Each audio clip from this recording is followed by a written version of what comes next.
Kaya ipinagdidiinan po namin, or I would like to emphasize this, hindi po sapat ang pagsangguni sa mga doktor o manggagamot kapag tayo ay nakararanas ng anxiety and depression, kundi sa Panginoon Diyos na siyang may ganap o lubos na pagmamalasakit po sa atin. Subalit, sino po ang makikinabang sa pagkukupkop at pagmamalasakit sa atin ng ating Panginoon Diyos? Ituloy po natin ang ating pagbasa dito naman po sa talatang 10. Pagkatapos ninyong magtiis ng maikling panahon, ang Diyos na bukal ng lahat ng pagpapala, ang siyang magbibigay sa inyo ng kaganapan, katatagan, at isang saligang matibay at di matitinag. Siya rin ang humirang sa inyo upang makihati kayo sa kanyang walang hanggang kaluwalhatian kasama ni Kristo. Nais po naming ipapansin sa inyo na ang kausap dito ni Apostol Pedro ay ang mga hinirang. Hinirang o ibinukod o inihalal ng ating Panginoon Diyos. Kaya mahalaga po na ang tao ay makasama sa mga hinirang ng Diyos para ipagmalasakit niya at maipagkatiwala nila sa Kanya ang lahat po nilang kabalisahan. Sino po ba ang hinirang ng Panginoon Diyos? Sa pamamagitan ng ating Panginoon Jesucristo.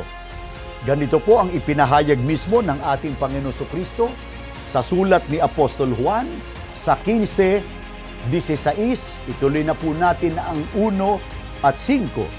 Ako'y hindi ninyo hinirang, ngunit kayo'y hinirang ko.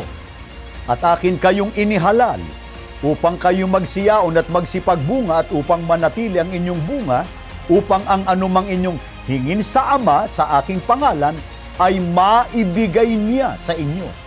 Ako ang tunay na puno ng ubas at ang aking Ama ang magsasaka.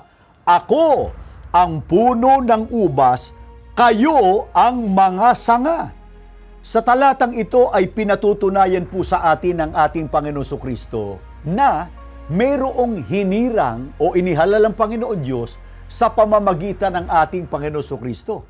Ayon po sa Kanya, ako'y hindi ninyo hinirang, ngunit kayo'y hinirang ko at akin kayong inihalal. Sino po ba ang tinutukoy ng Panginoon Jesucristo na Kanyang hinirang at inihalal?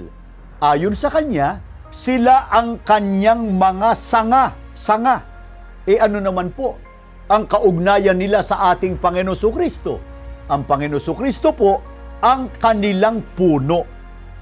Baka itanong nyo sa amin ganito, ano po ba katumbas ng puno na siya ang ating Panginoon Jesucristo at sanga naman niya ang mga hinirang o inihalal niya? O ganito po ang sagot at paliwanag ni Apostol Pablo, Kolosas po 1:18. At siya ang ulo ng katawan sa makatwid bagay ng iglesia.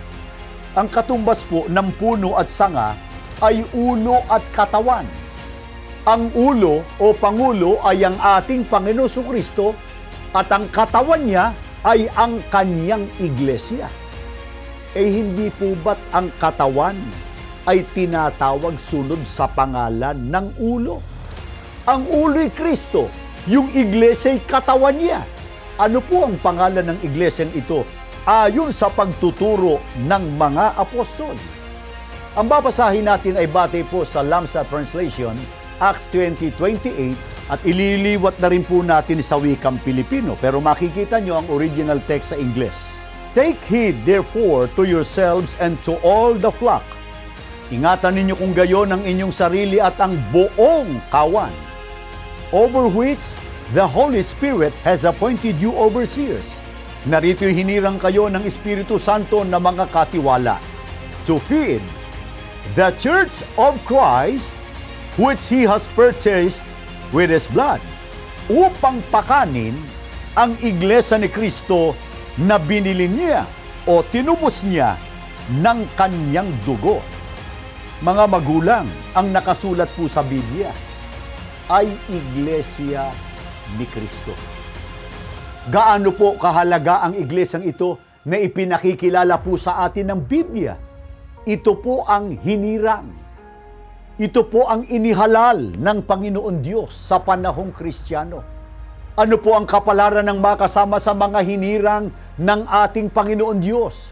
Sana huwag niyong kalilimutan yung mga talatang binasa natin kanina. Sila po ang mga taong ipagmamalasakit ng Panginoon Diyos. Maipagkakatiwala nila sa Kanya ang lahat nilang kabalisahan.